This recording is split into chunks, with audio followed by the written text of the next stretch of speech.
This happened every time you made Mike Tyson angry in his prime, a boxer with a terrifying gaze and fists capable of taking you out if you gave him the slightest chance.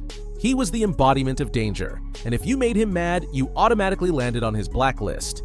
So, grab your favorite drink, something delicious to snack on, and enjoy a compilation of the moments when Tyson was at his scariest. Don't miss it! Tyson vs. Savaresse. Savaresse was a boxer who had shared the ring with great legends, even defeating Buster Douglas, the man who handed Tyson the first loss of his career. However, this particular fight sparked a huge debate that still lingers to this day. Savaresse was so motivated that he claimed he would melt Tyson in the first round. The fight took place on Saturday, June 20th, 2000, and many spectators did everything possible to get tickets for Mike's big show. After all, it's not every day you see two titans in the ring.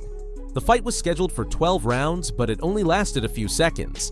They even needed help to pull Tyson off Savaresse as if it were an MMA fight. The match began, and a quick left hook from Tyson immediately sent Savaresse to the canvas.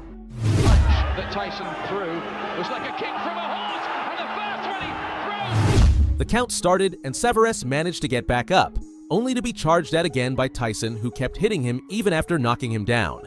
Is Savarese going to get through this opening round? Oh, another big left, it's going to be stopped! Mike's corner jumped in to stop him, and he regained his composure, but he was nearly disqualified by referee John Coyle. The fight was declared a technical knockout for Tyson in just 38 seconds of the first round. It was the second fastest fight of Mike Tyson's career, only behind his knockout of Marvis Frazier in 1986. First proof that you should never make Iron Mike angry. Tyson vs. Golota.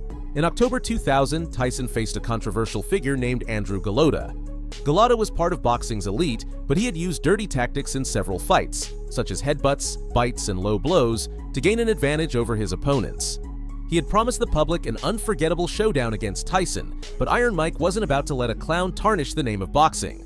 Although Golota was much taller than Tyson, Iron Mike managed to get into range for powerful combinations to his body and face. Golota seemed too slow to back away or protect himself from those lethal blows. Or maybe it was his confidence in being taller and bulkier than his opponent that motivated him to trade punches with the legend Mike Tyson.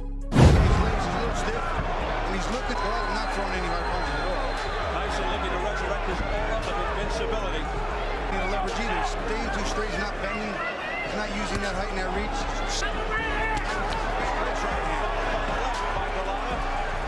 And then a right up that scores. This is what a little bit. He's not really unloading with these big shots. As Tyson's punches started to take their toll, Golota had no choice but to clinch every time he was in danger. However, he managed to land a powerful right hook to Tyson's chin, destabilizing him and sending him to the canvas.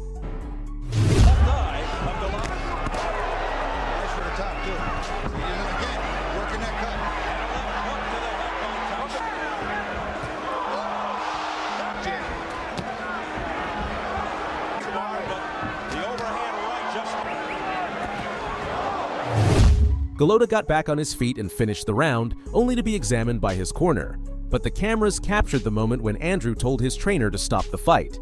His team, trying to encourage him to continue, even covering his mouth to stop him from saying something he'd regret, couldn't prevent him from leaving the ring and quitting the fight. In the video, you can see the crowd throwing cups and anything they could get their hands on at the cowardly fighter. But honestly, you'd have to be insane to stand toe-to-toe with an enraged Mike Tyson. If you're enjoying the video, don't forget to give it a like. It motivates us to bring you more boxing stories like this one. Tyson vs. Botha. This was Mike Tyson's first fight after serving an 18-month suspension for his infamous bite on Holyfield. The anticipation was through the roof, especially for Tyson, who was constantly provoked by journalists' questions and responded with insults.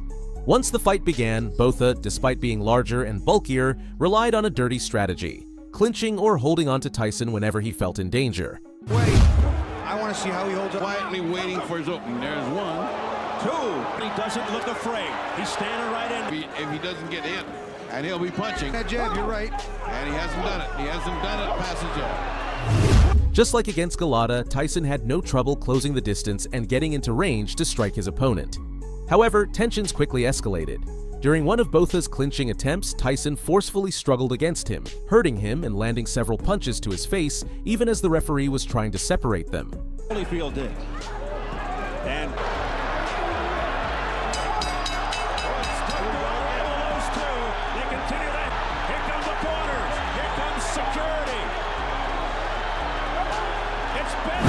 Both fighters' corners rushed into the ring to intervene, managing to break things up.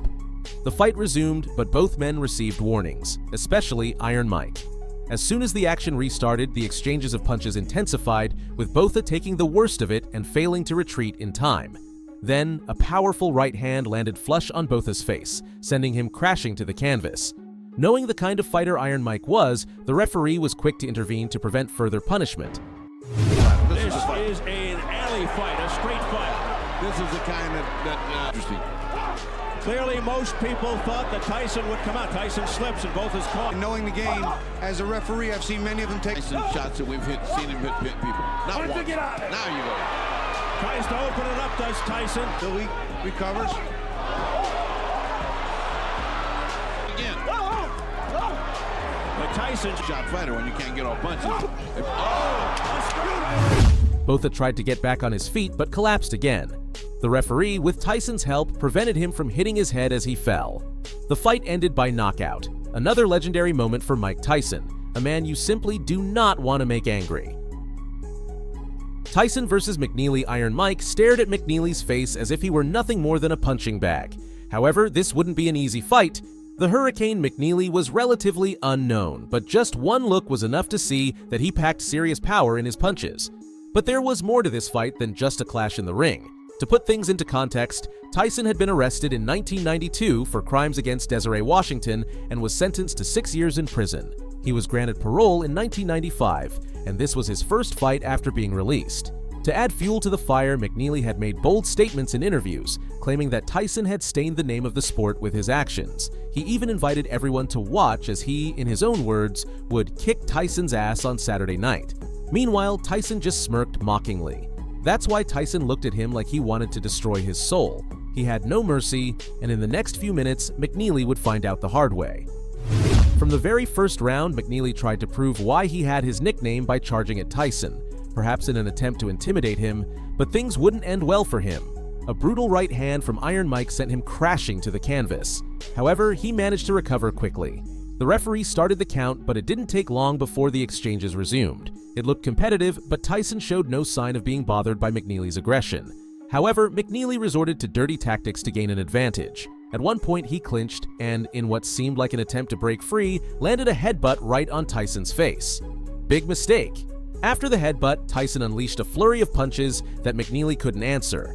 Even though he had his guard up, Mike broke through with a devastating right uppercut that sent his opponent back to the canvas. 1 minute gone by. McNeeley's already been down. I'll tell you what, Steve. Mills Lane said stop that nonsense because they were starting to butt heads.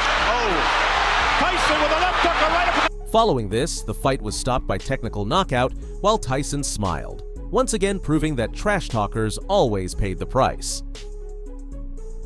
Tyson versus Holyfield II.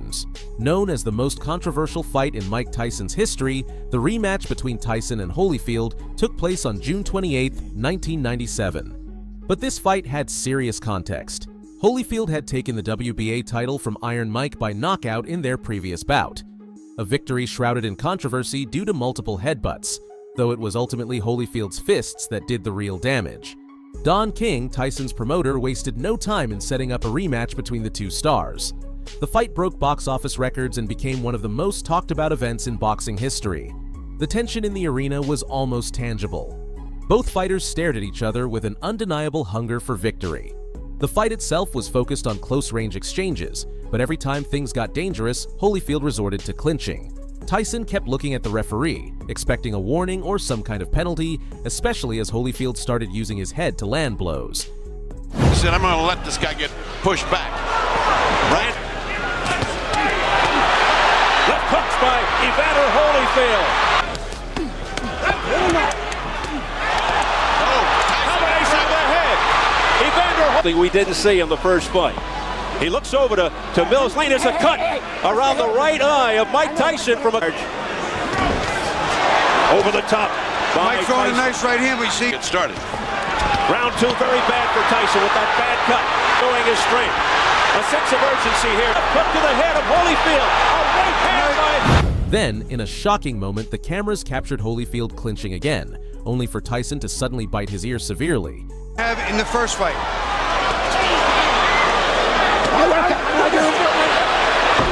been hit. The referee immediately stopped the fight and sanctions against Tyson followed swiftly. The situation escalated so much that police had to step into the ring to restrain him as the referee's decision had left him furious. It was a bittersweet victory for Holyfield, who left the scene without saying a word. After the fight, a journalist managed to get a comment from Tyson. He stated, "In the first round, he headbutted me. In the second round, he did it again. I didn't see anyone deducting points or saying anything. What was I supposed to do? I have a career, I have kids. I'm not going to let someone hit me like that." Without a doubt, Mike Tyson is the last person you'd ever want to make angry, because the consequences can be devastating. If you enjoyed the video, don't forget to follow us and hit the notification bell so you never miss more stories like this.